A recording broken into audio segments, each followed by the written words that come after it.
Representação de uma pilha. Todas as pilhas, elas são representadas dessa forma assim. A gente coloca aqui o metal e a gente coloca o elemento e o elemento. A gente coloca aqui de como ele está no início, como ele fica no final. A gente separa a pilha por dois traços, o outro elemento com outro elemento. Repara que aqui eu estou mostrando uma reação de oxidação, que é o polo negativo, e aqui eu estou mostrando uma reação de redução, que é o polo positivo. Então, aqui vai sempre de zero, né? Aqui vai sempre aumentar a carga e aqui vai sempre diminuir.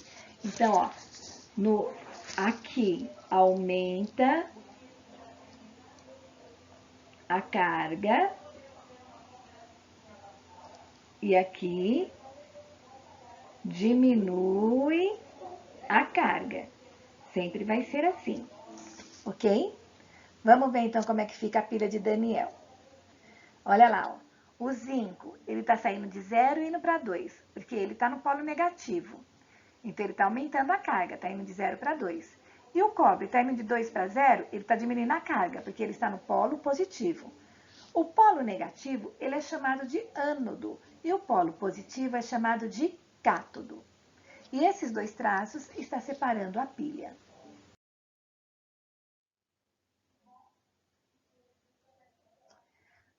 Vamos lá.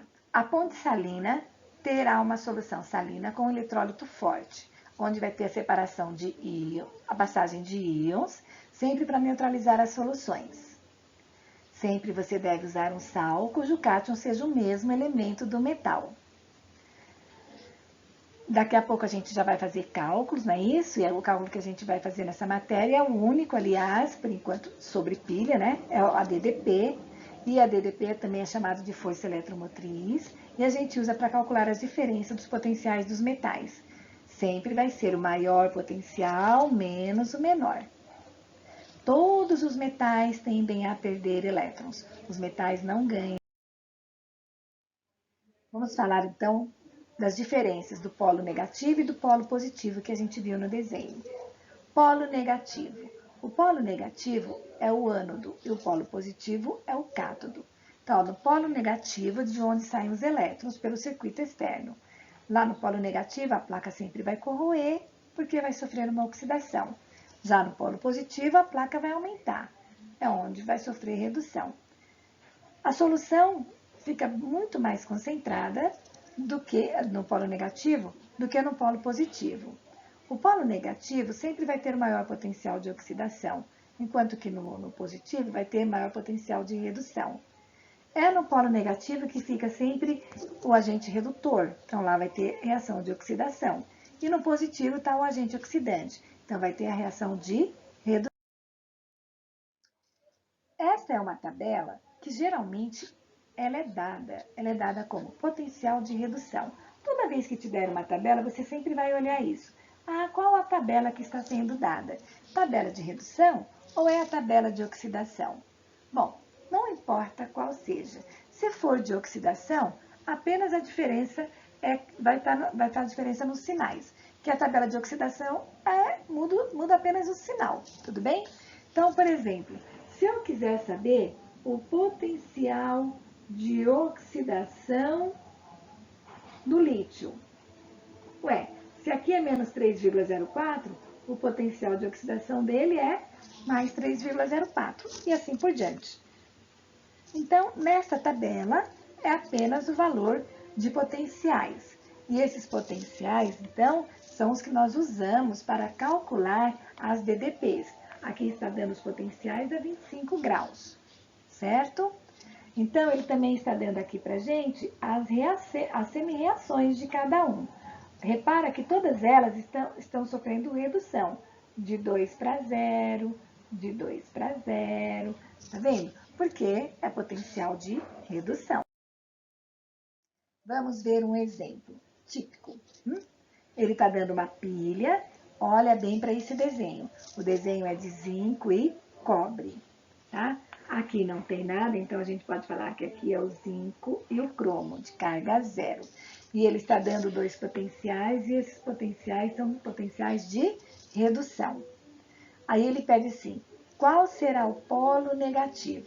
Bom, se o potencial é de redução, o que você sabe é o seguinte, que o maior potencial de redução vai ter que ficar aonde? No polo positivo, que era isso que a gente viu escrito ali naquela tabela. Os dois aqui são negativos. Se eles são negativos, o maior deles é o mais próximo do zero. Então, este daqui, ó, é o mais próximo do zero. Então, esse daqui é o maior potencial de redução. Então, esse cara aqui vai estar aonde? No cátodo. Então, eu já sei que esse está no cátodo e esse aqui vai estar no ânodo. Certo? É assim que eu descobri. Olha lá. O polo negativo. Então, vamos lá. Inicialmente, o potencial fornecido é de redução. Logo, o maior deles é o metal que fica no cátodo. Nesse caso, como os dois são negativos, o maior será o mais próximo do zero. Então, fica no ânodo ou zinco. Tudo que eu tinha dito, tá? Eu escrevi aí novamente. Vamos na outra. Que eletrodo irá diminuir a massa? Vai diminuir a massa aquele que sofrer quem? Corrosão. Sofre corrosão? O zinco.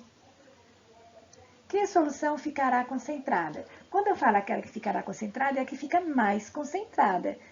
Geralmente a que fica que sofre corrosão, no caso a do zinco. Qual será o agente oxidante? Aí tem que tomar muito cuidado. Quando eu peço quem é o oxidante, olha, temos várias espécies aí no nosso desenho. No nosso desenho a gente tem o zinco 0, o zinco 2, o cromo 0, o cromo 3. Então, olha, nós temos 4 espécies diferentes. Só uma delas é o oxidante. Quem é o oxidante? Agente oxidante é aquele que ganha elétrons. Quem vai ganhar elétrons? Os elétrons são aqueles que vêm pelo fio. Eles vêm do ânodo para o cátodo. Aí, então, quando ele chega no cátodo, ele vai descer pela placa e vai lá na solução. Aí, quando ele chegar lá embaixo, perto da solução, ele vai atrair os cátions que estão na solução. Então, ele vai atrair quem? O cromo 3. Então, você não pode dar como resposta o cromo 0. É o cromo 3 que é o agente oxidante. Então, tem que tomar muita... toda vez que eu perguntar quem é o agente oxidante, agente redutor, ou se eu perguntar quem sofreu a reação tal, tem que tomar cuidado na hora de responder, porque as espécies são diferentes. Tudo bem? Qual ficará no cátodo? Aí tudo bem. Se eu perguntar quem ficar no cátodo, você até pode escrever zinco ou cromo, tá? No caso, fica o cromo. Qual a DDP desta pilha? A DDP é para você calcular o ΔE. E o ΔE é sempre o maior potencial menos o menor. Nós vimos que o maior potencial é o menos 0,74. Gente, tem que respeitar o sinal. Como o outro também é negativo, tem que abrir parênteses. Se você não abrir parênteses, você erra o ΔE, ok? Qual a reação global? Reação global é assim. Você tem uma reação no ânodo e você tem uma reação no cátodo. Então, primeiro você vai fazer as duas reações bonitinhas, um mostrando quantos elétrons vão estar perdendo, quantos elétrons vão estar ganhando, e aí tem que pensar um detalhe. Na reação global não pode ter elétrons. Então, você tem que fazer um cálculo pequeno de matemática, que é igualar os elétrons nas duas. E depois que você igualar os elétrons das duas reações, você soma as duas reações e dá a resposta final. Então, vamos ver aqui, ó. O que eu sei é que de um lado eu tenho zinco, do outro lado eu tenho cromo. O que eu sei é que o zinco na placa tem carga 0 e a reação que vai ter lá é assim, ele vai ficar mais 2, porque ele vai perder 2 elétrons. Eu fico muito confusa como eu faço esses elétrons. De que lado eu coloco os elétrons? Então, vai uma dica. Sempre quando você for colocar os elétrons nessa reação, você sempre coloca os elétrons, soma os elétrons, do lado que tiver a maior carga. Por exemplo, ó, deste lado a carga é 0, deste lado a carga é 2. Então, eu venho aqui e eu somo os 2 elétrons deste lado. Tudo bem? E o que é que está acontecendo do outro lado? Então, ó, sempre vai ser assim. Toda reação tem uma seta. Aqui você mostra como está no início e aqui como é que ele ficou no final. Sempre. Então, ó, do outro lado estava tudo bonitinho, não tinha acontecido nada. Aí os elétrons chegaram, passaram pelo fio, desceram pela placa, chegou lá na solução, aí o cromo 3 que estava lá na água andou para a placa. Então, no início eu tinha cromo 3. Aí o cromo 3 encostou na placa e aí o que aconteceu? Ele se transformou em cromo 0. Então, cromo 0 é o final. Então, eu vi que ó, de 3 para 0, aí de 3 para 0 ele precisou de ganhar 3 elétrons, certo? Então, eu tenho que somar 3 elétrons. Então, olha, eu vou colocar os 3 elétrons desse lado agora, porque é desse lado que eu tenho 3 elétrons. Tenho mais elétrons desse lado. Chegou na hora de somar as duas reações. O problema é que na primeira tem 2 elétrons e na segunda tem 3 elétrons. O que eu faço agora? Eu não posso simplesmente somar as duas, porque os elétrons estão em quantidades diferentes. Então, eu vou partir para a matemática. Eu vou multiplicar em cruz a quantidade de elétrons. A primeira eu vou multiplicar por 3, porque aqui eu tenho 3 elétrons. E a segunda eu vou multiplicar por 2, porque aqui eu tenho 2 elétrons. Quem é que esse número 3 multiplica? E o número 2 multiplica o quê? Vamos lá. O número 3 multiplica todos os números na frente de todas as letras.